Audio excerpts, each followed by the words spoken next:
one interconnected ocean, a vast blue expanse critical to life on Earth. And there's no better animal to represent the story of the ocean with all its splendor and uncertainty than the killer whale, or as it's scientifically known, the Orcinus orca.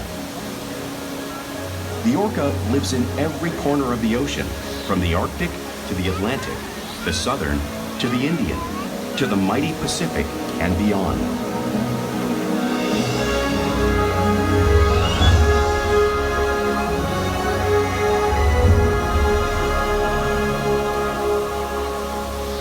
This whale's story is the ocean's story, and it is one we all share.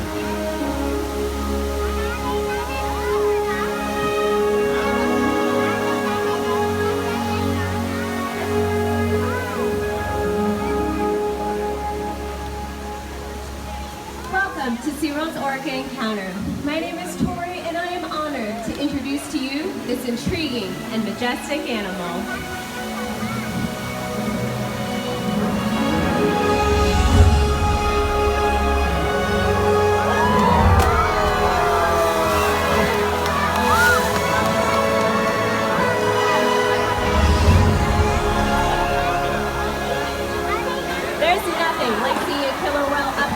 And learning about them and their natural behavior. We hope this Orca Encounter will help you better understand these magnificent creatures and all that they represent.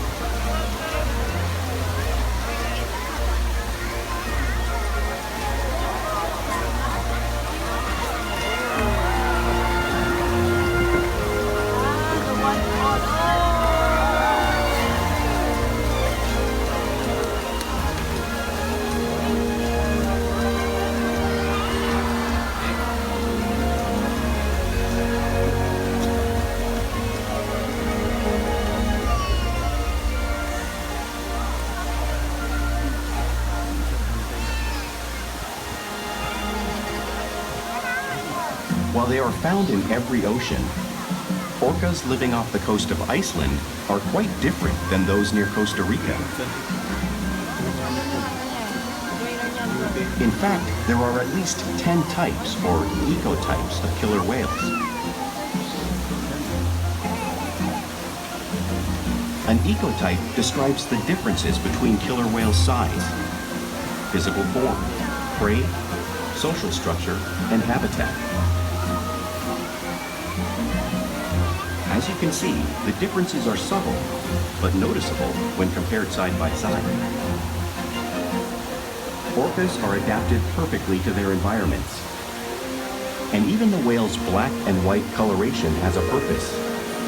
It camouflages the outline of their bodies in the water, making it easier for them to surprise and catch their prey.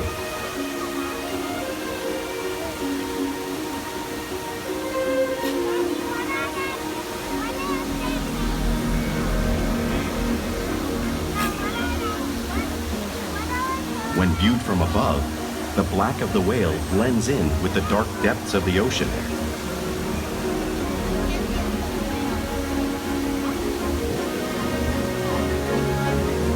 When viewed from below, the orca's white bellies match the brighter surface of the water, blending with the light above, giving them the perfect camouflage.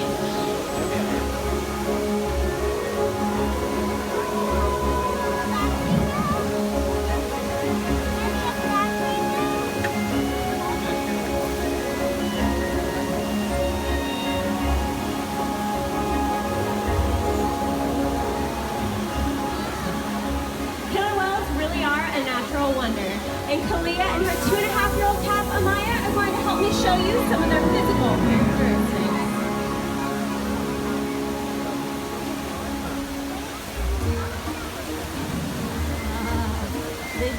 Their blowholes are perfectly designed for catching a quick breath at the surface. Even the location of their eyes works to their advantage. It may look like their eyes are located in this white eye patch, but that is a visual distraction. Their eyes are actually located just in front of the eye patch, camouflage for thrashing prey. The fin on their back is called a dorsal fin, and it helps to stabilize Kalia and Amaya as they swim. It also helps to regulate their body temperature.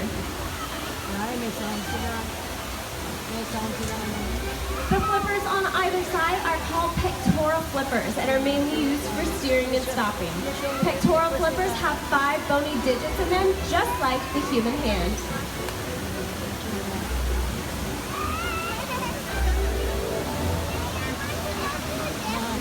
The lobes on either side of their tail are called flukes.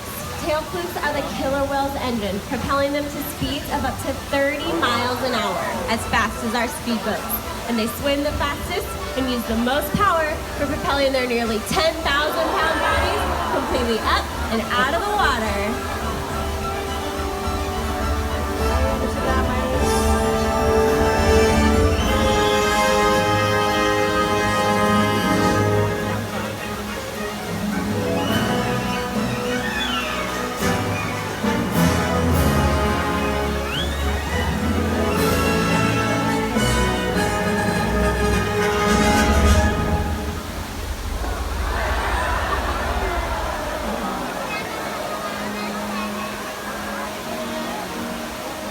Killer whales are highly social animals with a well-defined social structure.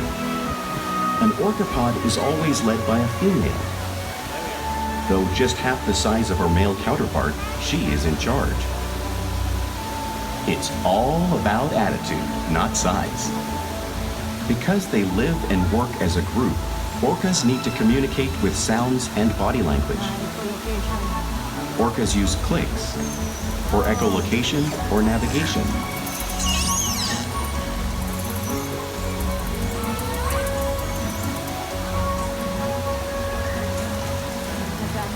Whistles to socialize in the pod. And calls for group coordination and hunting.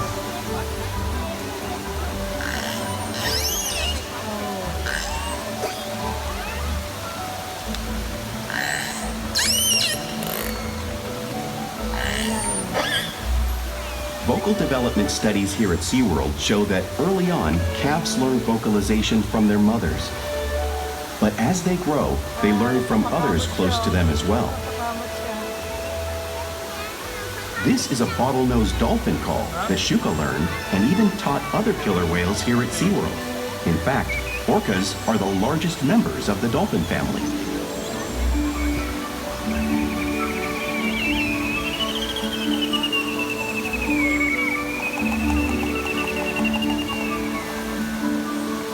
Whales here and in the wild use vocalization to communicate all the time.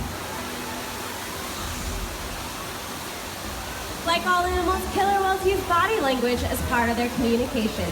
Pectoral flaps are used to show dominance and to get noticed. For example, a mother may use a pectoral flap to help get her calf's attention.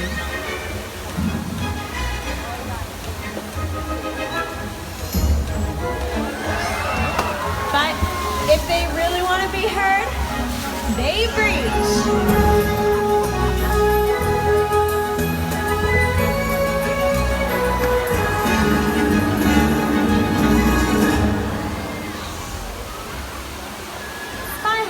Is how killer whales coordinate and get a better view of their surroundings when they hunt.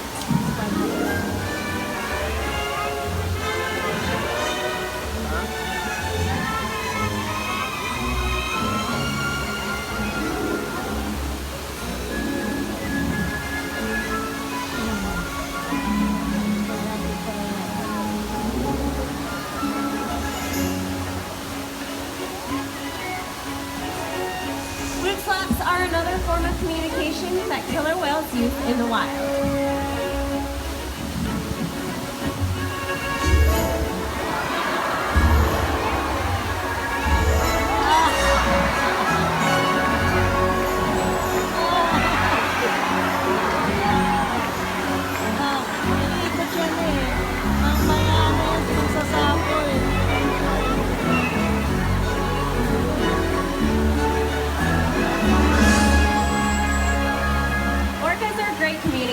So it's no surprise they're at the top of the ocean's food chain.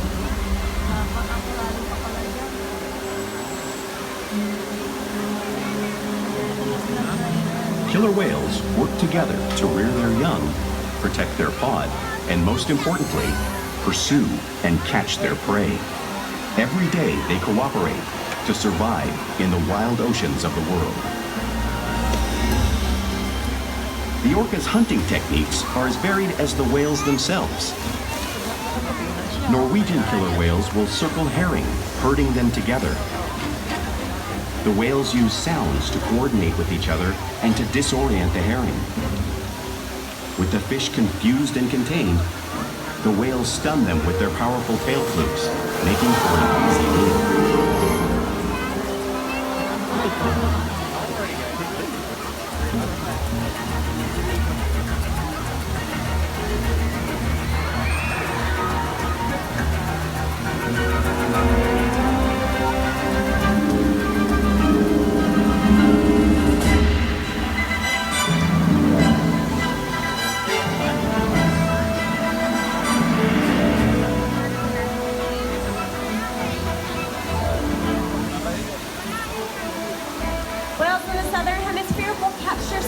By pulling them right off the beach.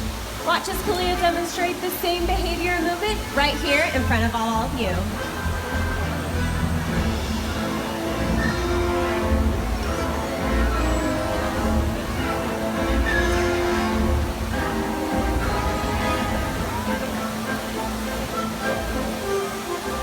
Antarctic orcas will actually create waves that wash over sea ice, knocking seals into the water. Watch them demonstrate a similar wave making technique, demonstrating one of the many complex and impressive hunting behaviors developed by killer whales around the world.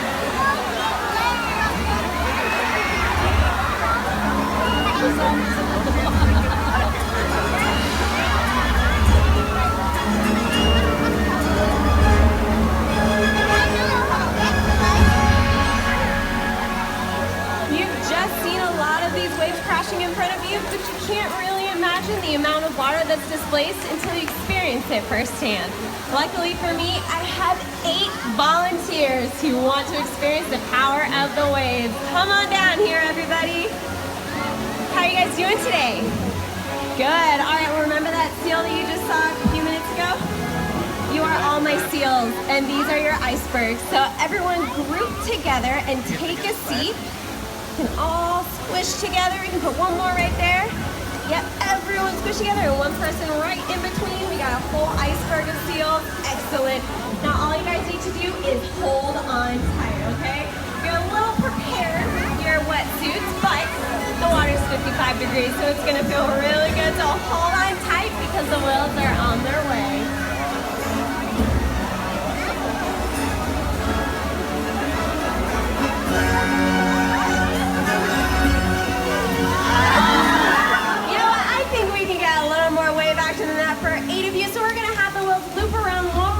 And see what kind of waves we can really create.